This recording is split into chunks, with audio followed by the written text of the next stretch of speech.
DD किसान, बदलते भारत की शान।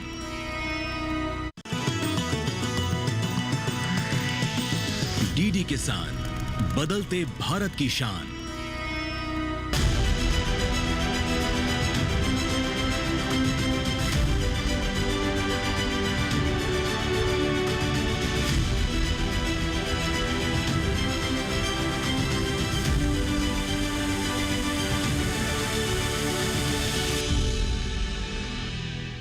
नमस्कार, अपना कमोडिटी एक्सपर्ट में आपका स्वागत है। मैं हूं सुरेश मनचंदा और आप देख रहे हैं अपना कमोडिटी एक्सपर्ट। अपना कमोडिटी एक्सपर्ट के अंदर हर बार की तरह इस हफ्ते हम बात करेंगे एक पर्टिकुलर कमोडिटी की। बात होगी उस कमोडिटी की जिसको रसोई का सोना कहा जाता है, हरा सोना। जी हां, जिसके बिना कोई भी सब्जी जो है उसका स्वाद नहीं आ पाता। कहीं पर लीव्स के तौर के ऊपर, कहीं पाउडर के तौर के ऊपर और कहीं सीड की फॉर्म के अंदर में इसका प्रयोग किया जाता है। बात होगी आज धनिया की। धनिया की हम बात करेंगे, जानेंगे अंतरराष्ट्रीय सिनेरियोज क्या हैं और साथ ये भी जानने की कोशिश करेंगे कि जो अमेरिका ने भारत के ऊपर पे टैरिफ लगाया है उसके बाद धनिया के कारोबार पर कितना असर दिखाई देगा। इसके साथ साथ हम यह भी जानने की कोशिश करेंगे कि भारत जो कि पूरे विश्व का 80%, जी हां 80% माल खुद प्रोड्यूस भी करता है, कंज्यूम भी करता है, उसका बाजार के अंदर इस समय पर हस्तक्षेप क्या रहने वाला है। चाइना की खरीदारी की बात करें तो वहां से किस तरीके की डिमांड निकल करके आएंगी यह हम जानेंगे और साथ ही साथ मौसम, जी हां मॉनसून का अब जो नई सोइंग होगी धनिया की उसके ऊपर पे क्या इंपैक्ट दिखाई देगा, इसके ऊपर हम चर्चा करेंगे। हमारे साथ इस समय पर स्टूडियो में दो खास मेहमान हमारे साथ मौजूद हैं। हमारे साथ प्रेम अरोड़ा जी मौजूद हैं। आप दिल्ली पूर्व किरियाना कमेटी के चेयरमैन प्रेसिडेंट रहे हैं, आपका स्वागत है। और इस समय पर ऑल इंडिया भारतीय व्यापार उद्योग मंडल के दिल्ली रीजन के चैप्टर के आप प्रधान भी हैं, आपका स्वागत है। साथ ही हमारे साथ में अंकित सावला साहब हैं, आप कोटा से हैं, आपको आड़तिया कहें, ट्रेडर कहें धनिया का, या फिर कोल्ड स्टोरेज की चेन चलाने वाले एंटरप्रेन्योर, आपका स्वागत है। सबसे पहला सवाल अंकित जी, धनिया इस समय का करंट सिनेरियो आपको क्या दिखाई दे रहा है? जहाँ तक कि धनिया का करंट सिनेरियो है सर, देखिए 2024 जो है सिनेरियो हार्वेस्टिंग के लिए 2025 अगर अपन माने तो इस साल फर्स्ट हाफ जो है हम दो भागों में डिवाइड करते हैं पूरे साल को। एक मार्च से लेके सितंबर का और एक सितंबर से लेके मार्च तक 2026 तक का। स्थिति ये रही सर कि फसल की क्वालिटी बहुत अच्छी पैदा हुई। आज तक की मैं कहता हूँ सर्वश्रेष्ठ क्वालिटी वाले जो साल होते हैं उन सालों में आप 2025 को रख सकते हैं। बहुत अच्छी क्वालिटी पैदा हुई और भाव भी काफ़ी अच्छा रहा, क्योंकि क्वालिटी अच्छी पैदा होने की वजह से किसानों को सीजन के समय बहुत अच्छे मूल्य मिले, तो उन्होंने भी प्रेशर से उस माल को बेचा। नई क्रॉप जो हम 2025 की देखते हैं, मेरे ख्याल से करीब करीब 80 से 85% माल जो है मंडियों में आ चुका। 10-15% माल ऐसा है जो बड़े किसानों के पास है और वो 80-85% माल जो मंडियों में आया उनकी सोर्सिंग भी काफ़ी अच्छी हुई है। सभी कंपनियों ने अच्छी परचेज की है। ठीक है। और धनिया का पुराना जो स्टॉक था, जिसकी वजह से हमने पिछले 2-3 सालों में धनिया की कीमतों पे एक दबाव देखा, वो दबाव भी अब धीरे धीरे कम होता हुआ दिख रहा है। तो जो फर्स्ट हाफ था उसको हम कंसोलिडेटेड फर्स्ट हाफ कह सकते हैं और अब जो आने वाला समय है वो हमें लगता है कि मूल्यों में आपको एक अच्छा चढ़ाव देखने को मिलेगा। और जो धनिया की प्राइजेस के लिए दबाव की परेशानी जो बनी हुई थी, इन्फीरियर क्वालिटी के जो धनिया अवेलेबल थे मार्केट में, या कह सकते हैं कि लोअर रेंज का जो मटेरियल अवेलेबल था, उनकी भी धीरे धीरे अब खपत हो रही है और उसके बाद ये खपत में अब हमको सप्लाई चंक्स दिखने लगे हैं, तो ऐसा लग रहा है कि आगे आने वाले समय में धनिया का एक अच्छा प्राइस हमको देखने को मिलेगा। लेकिन प्राइजेस को हमने देखा था कि तकरीबन 7,000 रुपये से लेकर के और 8,500 8,000 रुपये के दरमियानी बाजार घूमता रहा, इसके ऊपर नहीं जा पाया। हालांकि एक्सपेक्टेशन थी जिस तरीके से 23-24 के अंदर में हमने चाइना की एक बड़ी खरीदारी देखी थी, उसको देख करके कहीं ना कहीं ये लग रहा था कि प्राइजेस जो हैं वो 10,000 रुपये के स्तर को तोड़ेंगे, तो 10,000 रुपये का स्तर नहीं टूटा। अभी आपने बात की कि एक अपसाइड ट्रेंड देखने को मिल सकता है, एक तेजी यहाँ पर दिखाई दे सकती है। क्या वो तेजी जो है वो सोइंग से पहले दिखाई देगी, जो अक्टूबर नवंबर के अंदर सोइंग देखने को मिलती है उत्तरी भारत के अंदर में, या फिर आपको लगता है कि नहीं, अब हो सकता है कि 10,000 रुपये का स्तर जो है वो इस ईयर एंड के पहले पहले नजर आ जाएगा? देखिए सर, पहला सवाल तो आपने कहा चाइना की बाइंग जो 2023-24 में रही, वैसी चाइना की बाइंग रही। चाइना कभी भी बहुत अच्छा क्वांटिटी में परचेज करने वाला बायर नहीं रहा है, पर चाइना का एक एटीट्यूड हमेशा से रहा है कि जो भी मटेरियल वर्ल्ड वाइड अपने बेस प्राइस से नीचे जाता है, चाइना उसकी सोर्सिंग करता है, चाहे वो धनिया हो, चाहे मिर्ची हो, चाहे और भी अदर एग्री कमोडिटी हो। अगर वो अपनी बेस प्राइस से नीचे जाते हैं तो चाइना उनकी सोर्सिंग करता है और उसके बाद उसकी रीमार्केटिंग करता है। तो चाइना की कभी भी सोर्सिंग बहुत ज़्यादा नहीं रही। और दूसरी बात, प्राइजेस की बात अगर कहें कि 10,000 रुपये का स्तर अभी तक क्यों नहीं छुआ है या कब छू सकता है, तो देखिए कि मार्केट में अभी जो स्थिति रही है पिछले 6 महीनों में, कि एग्री कमोडिटी का स्टॉक करने वाले जितने भी ट्रेडर या स्टॉकिस्ट हैं, उनको कोई बहुत ज़्यादा एप्रिसिएशन किसी भी कमोडिटी में नहीं मिला है। अरोड़ा साहब, चूंकि ट्रेड को आपने बड़ा नज़दीक से देखा है और बड़ा ज़बरदस्त आपका ट्रेडिंग के बीच के अंदर और ट्रेड के अंदर में एक एक्सपीरियंस रहा है, इस समय पर अमेरिका ने टैरिफ इम्प्लीमेंट किया है, इंटरनेशनल सिनेरियोज को किस तरीके से आप देख रहे हो? एक खरीदार है, तकरीबन 3,000 मीट्रिक टन के आसपास वो परचेजिंग करता है, एक बात। दूसरा, हालांकि अमेरिका के अंदर में जो धनिया यूज़ किया जाता है वो ग्रीन लीव्स के तौर के ऊपर पे ज़्यादा यूज़ होता है, ब्लेंडेड, और आपका जो सीड्स हैं वो कम यूज़ होती हैं, लेकिन जो भी यूज़ होती हैं वो भारत उसके बीच में एक ठीक ठाक कंट्रीब्यूशन देता है, 3,000 मीट्रिक टन के आसपास का एक्सपोर्ट करता है। क्या उसको उसके ऊपर पे आप डंट लगते देख रहे हैं? क्योंकि ओवरऑल 60,000 मीट्रिक टन के आसपास का एक्सपोर्ट। बात यह है जी, अमेरिका जितना मर्जी टैरिफ लगा ले, हिंदुस्तान या किसी भी क्षेत्र में उसको कोई फर्क नहीं पड़ता। ओके, ठीक है, पहली बात। दूसरी बात यह है, मैं आपको एक उदाहरण देता हूँ। 1965 में जब भारत पाकिस्तान का युद्ध चल रहा था, तो अमेरिका भारत को सारे गेहूं की आपूर्ति अमेरिका से होती थी। बिल्कुल ठीक बात है। तो वो भारत को खिरात में देता था, ठीक है, फ्री। हाँ हाँ। तो जब युद्ध चला भारत पाकिस्तान का, तो अमेरिका ने थोड़ी आंख दिखाई कि भाई हम आपको गेहूं देना बंद कर देंगे। उस वक्त के हमारे प्राइम मिनिस्टर शास्त्री जी थे, ठीक है, तो उन्होंने बोला था, वो झुके नहीं। हाँ। हमारा हिंदुस्तान कभी ना उसके आगे झुका है और ना ही झुकेगा। और उन्होंने, शास्त्री जी ने एक बात कही थी, एक दिन का सब लोग अनशन रखें या उस दिन गेहूं मत खाएं। हाँ। तो लोगों ने पूरा साथ दिया, एक दिन आलू खाए, जो भी खाए, मतलब गेहूं नहीं खाया। हमारी पूर्ति उससे हो गई, पहली बात। ठीक है। दूसरी बात, उसके बाद एक हरित क्रांति शुरू हुई जो शास्त्री ने की थी, इतना गेहूं पैदा कर दिया, आज हम आयातक के बजाय निर्यातक बन गए। बिल्कुल ठीक बात है। आज हिंदुस्तान इतना गेहूं पैदा कर रहा है कि हम सारे वर्ल्ड का पेट भर सकते हैं। बिल्कुल ठीक बात। इतनी गेहूं की यहाँ पर किसानों ने पैदा कर दी है। ठीक है। हिंदुस्तान में किसी चीज की कमी नहीं है। अब हमें बहुत बड़े निर्यातक हैं गेहूं के।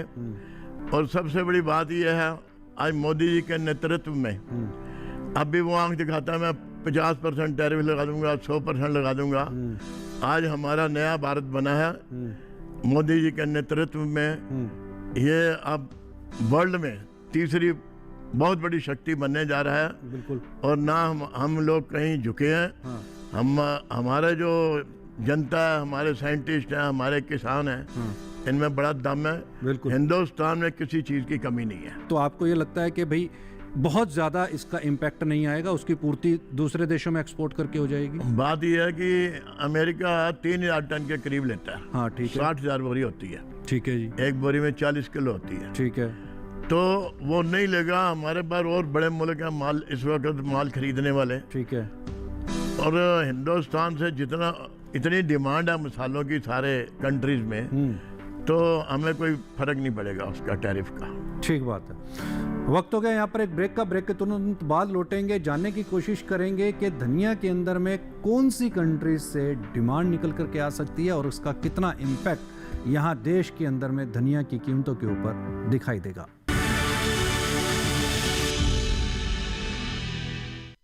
यशस्वी प्रधानमंत्री नरेंद्र मोदी जी के मार्गदर्शन में माननीय मुख्यमंत्री योगी आदित्यनाथ जी द्वारा अपनाई गई परंपरा के साथ प्रगति की नीति गोवंश संरक्षण और गोधन इकोनॉमी की दिशा में समूचे देश के लिए बन गई एक मॉडल योजना।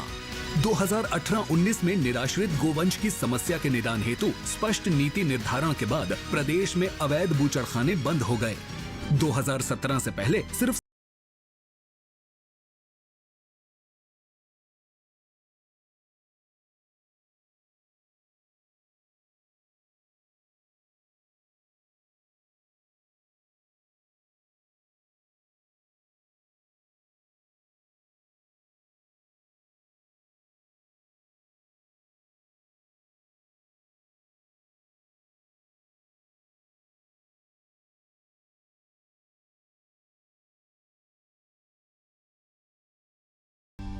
टैक्स टाइमली, ये तना छेदक और पत्ता लपेटक को जड़ से मिलाए, कम मात्रा में भी लंबे समय तक। डेढ़हाट और सफेद बालियों पर दे बेहतरीन नियंत्रण। ट्रॉपिकल एग्रो का 3 सक्रिय तत्वों वाला टैक्स टाइमली, धान सुरक्षित, आप निश्चिंत। ब्रेक के बाद एक बार फिर से स्वागत है। चर्चा जारी है, लेकिन चर्चा को आगे बढ़ाएं। देखिए ये खास रिपोर्ट। भारत को मसालों की धरती के रूप में जाना जाता है। ये सबसे बड़ा मसाला उत्पादक, सबसे बड़ा उपभोक्ता और सबसे बड़ा निर्यातक है। ISO ने दुनिया भर में जिन 109 मसालों की पहचान की है, उनमें से 60 अकेले भारत में उगाई जाती हैं। मसाला सेक्टर देश के कुल कृषि निर्यात का 9% और बागवानी निर्यात का 40% योगदान देता है। भारत 200 से भी अधिक देशों को 225 से भी अधिक मसाला उत्पादों का निर्यात करता है। धनिये की गिनती दुनिया की सबसे ज्यादा इस्तेमाल होने वाले मसालों में होती है। वित्त वर्ष 2024-25 के दौरान देश भर में 6,27,000 हेक्टेयर पर धनिया बोया गया, जिससे 8,69,000 टन धनिया प्राप्त हुआ। विदेशी मुद्रा अर्जित करने में भी धनिये का जवाब नहीं। 2024-25 के दौरान भारत से 7 करोड़ 48 लाख डॉलर के 60,323 टन धनिये का निर्यात किया गया। सभी मसालों को मिला ले तो 2024-25 के दौरान भारत ने 4 अरब 72 करोड़ डॉलर के मसाले निर्यात किए। 2013-14 की तुलना में ये रकम लगभग दुगनी है। अंकित जी, ब्रेक से के दौरान आपसे चर्चा हो रही थी। हालांकि मैं उस चर्चा को आगे बढ़ाऊं, प्रोडक्शन और इसके डाटा के ऊपर पे मैं साथ में बात करूंगा। 2023-24 के अंदर प्रोडक्शन था 1 करोड़ 16 लाख बोरी के आसपास का। 24-25 के अंदर में ये कम हुआ, 1 करोड़ 10 लाख बोरी के आसपास आया। जो सोइंग एरिया 23-24 में रहा वो तकरीबन 5 लाख हेक्टेयर के आसपास रहा, 4,95,000 हेक्टेयर। 24-25 में 3,64,000 हेक्टेयर, 1 लाख हेक्टेयर से भी ज्यादा जो एरिया है, जो रकबा है, वो उड़ गया। इसको पहले तो आप किस नजर से देख रहे हैं? क्या प्राइजेस नहीं मिल रहे थे फार्मर्स को, इसलिए सोइंग नहीं हुई, या कोई और रीजन था? और दूसरा, अब जो 25-26 का जो सीजन आएगा, यानी कि अक्टूबर-नवंबर से जो नई सोइंग जो शुरू होगी, उसको आप किस नजर से देख रहे हैं? क्या वो बढ़ेगी? देखिए सर, जो 23-24 के अंदर एक्स्ट्रा ऑर्डिनरी क्रॉप हुआ, उसका कारण था 2022-23 के प्राइजेस। ओके, 140-50 रुपए धनिये के प्राइजेस हो गए थे। वो इतने अट्रैक्टिव थे कि जो तीनों प्रमुख उत्पादक राज्य हैं, ठीक है, मध्य प्रदेश, राजस्थान और गुजरात, उन तीनों ने बढ़ चढ़ के इसका एरिया बढ़ाया। और किसानों को एक्सपेक्टेशन थी कि अगर धनिये का भाव 100 रुपए हमें मिलता है तो वो बहुत ही अट्रैक्टिव प्राइस है।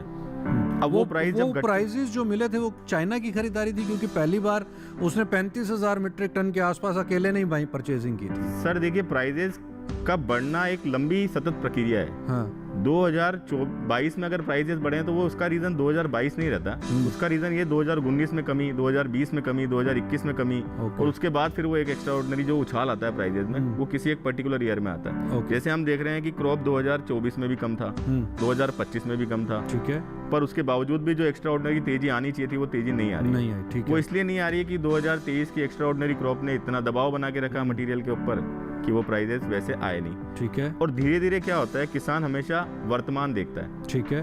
भारतीय किसान हमेशा उसके सामने जो प्राइजेस रहते हैं उसके हिसाब से वो बुआई की योजना बनाता है। ठीक है। अब 2024 में भी प्राइस नहीं मिला, 2025 में भी कोई बहुत एक्स्ट्रा ऑर्डिनरी प्राइस नहीं मिला। ठीक है। तो ऐसा लगता नहीं है कि 2026 के अंदर बहुत ज्यादा वो इसको लेके ऑप्टिमिस्टिक होगा। ठीक है। अगर प्राइजेस अक्टूबर नवंबर तक 100 रुपए किलो के करीब आसपास पहुंच जाते हैं तो आपको एक अच्छी बुआई देखने को मिलेगी। अदरवाइज अगर ये 70-80 रुपए का प्राइस रहता है तो मुझे लगता नहीं है कि 2026 में भी कोई बहुत एक्स्ट्रा ऑर्डिनरी बुआई धनिया की होगी। ठीक है। अरोड़ा जी, 23-24 के अंदर में जो तेजी हमने देखी, उसके पीछे जो यहाँ पर मेरे को डाटा दिखाता है वो ये दिखाता है कि हमने तकरीबन 1 लाख मीट्रिक टन के आसपास का एक्सपोर्ट किया था। वो एक्सपोर्ट 24-25 के अंदर में लुढ़क करके 60,333 मीट्रिक टन के आसपास आ गया। एक चीज़। दूसरी, इस समय पर जो यहाँ पर मेरे को कंट्रीज़ की जो लिस्ट नज़र आ रही है उसमें अमेरिका है, जो मेनली इंडिया से, कनाडा से, ईस्टर्न यूरोप से, जिसमें आपका बुल्गारिया, रोमानिया, यूक्रेन, ये मेजर कंट्रीज़ हैं जहाँ से वो परचेजिंग करता है धनिया की।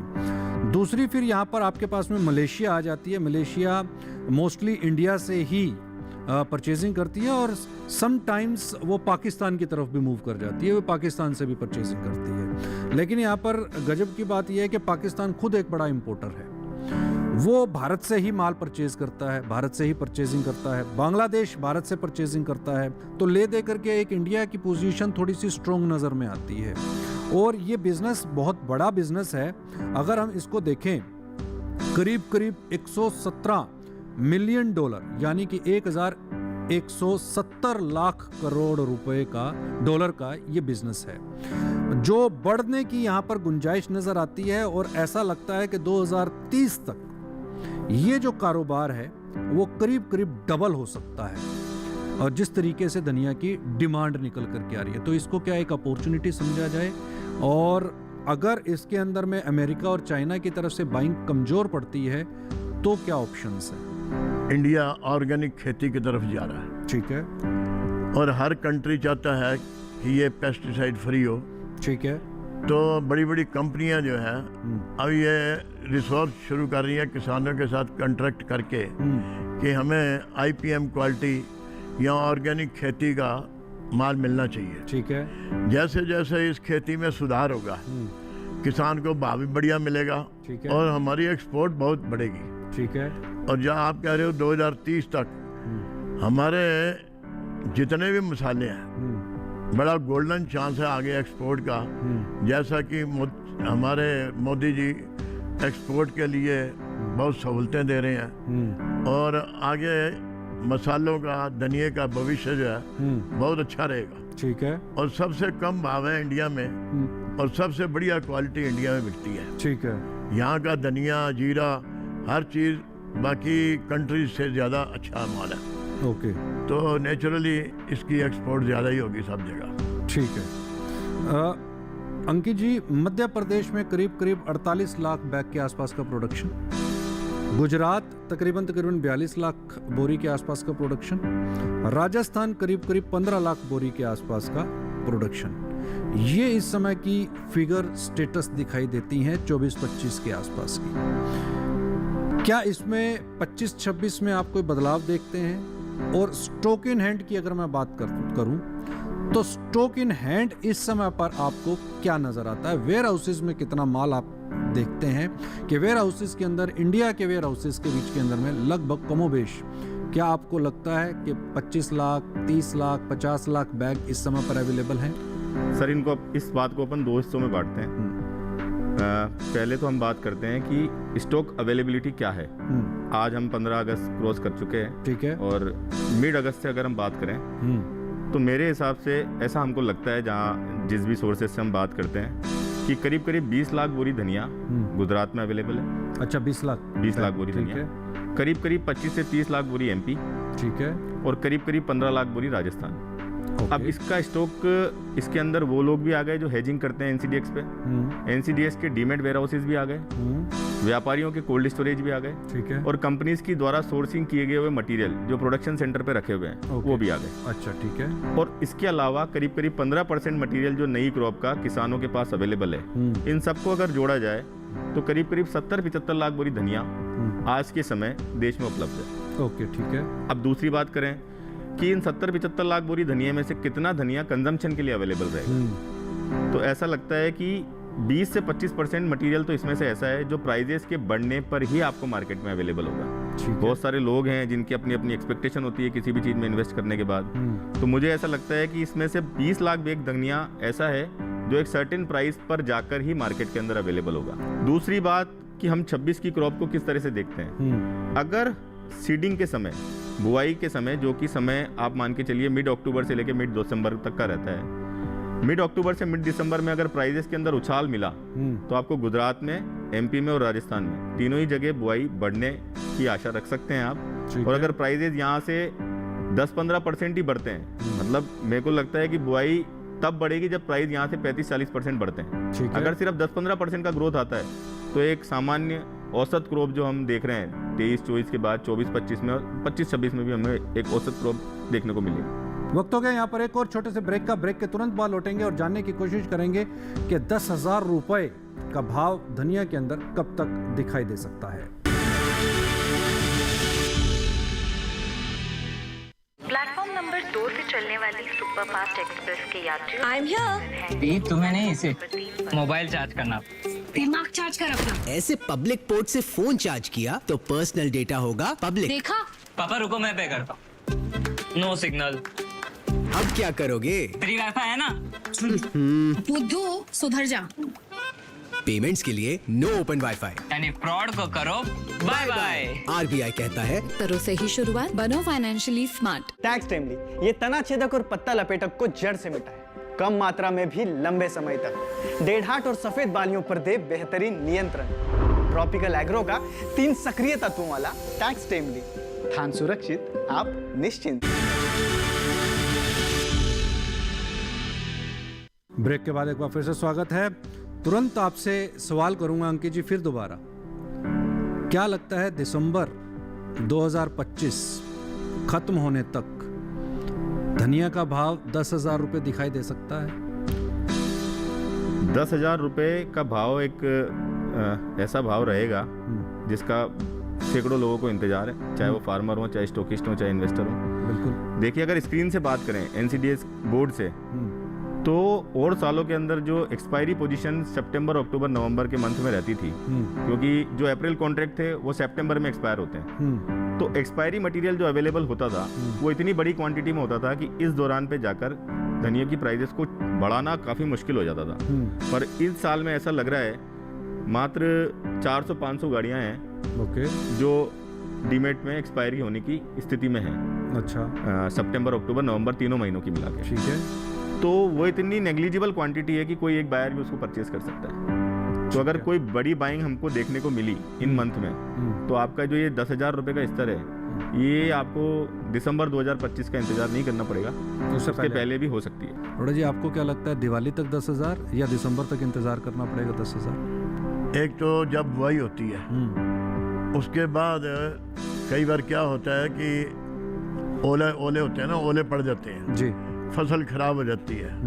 अगर फसल खराब हो जाती है तो कोई बड़ी बात नहीं है, दिवाली के बाद ही अपना रेट बढ़ना शुरू हो जाए। ठीक है। सो हो जाए। धनिया में अब मैं आप दोनों से एक सवाल कर रहा हूँ। धनिया के अंदर में ग्रीन लीव्स, कोरिएंडर लीव्स अच्छी या फिर उसका मसाला अच्छा?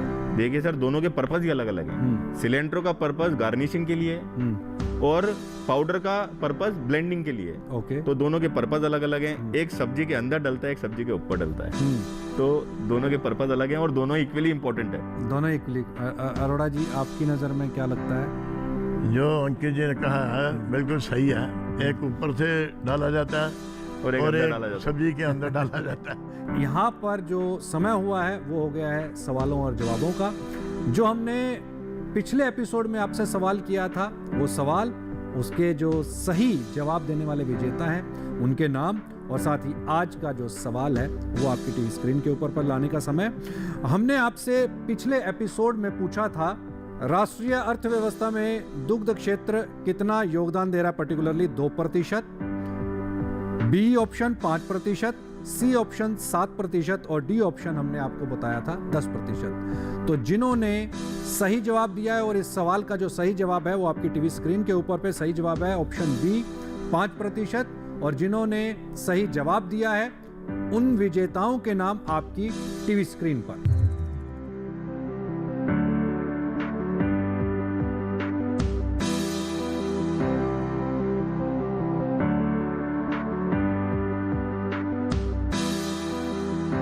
अब वक्त हो गया है आज के एपिसोड से जुड़े हुए सवाल का। बागबानी निर्यात में मसालों का योगदान कितना है, कुल मिलाकर के कितना मसालों का योगदान है? ए 10%, बी 30%, सी 40% और डी 50%। आपको इस सवाल का जवाब हमें मेल करना है, और हमारा मेल आईडी है अपना commodityexpert@gmail.com। ध्यान रखिएगा, आपको इस सवाल का जवाब हमें शुक्रवार रात 9 बजे से शनिवार रात 9 बजे के बीच में भेजना है, यानी आपके पास केवल मात्र 24 घंटे हैं। तो जल्दी कीजिए, हमें मेल कर दीजिए अपना commodityexpert@gmail.com पर। सावला जी, आप स्टूडियो में आए, इसके लिए आपका बहुत बहुत धन्यवाद। अरोड़ा साहब, आपका बहुत बहुत शुक्रिया, आपने बिजी शेड्यूल से हमारे लिए समय निकाला, दर्शकों के लिए समय निकाला। आपका भी बहुत बहुत धन्यवाद। फिलहाल इस एपिसोड में इतना ही, लेकिन आप कहीं मत जाइए, क्योंकि दूरदर्शन किसान पर इसी तरह की चर्चाओं का सिलसिला बदस्तूर जारी है।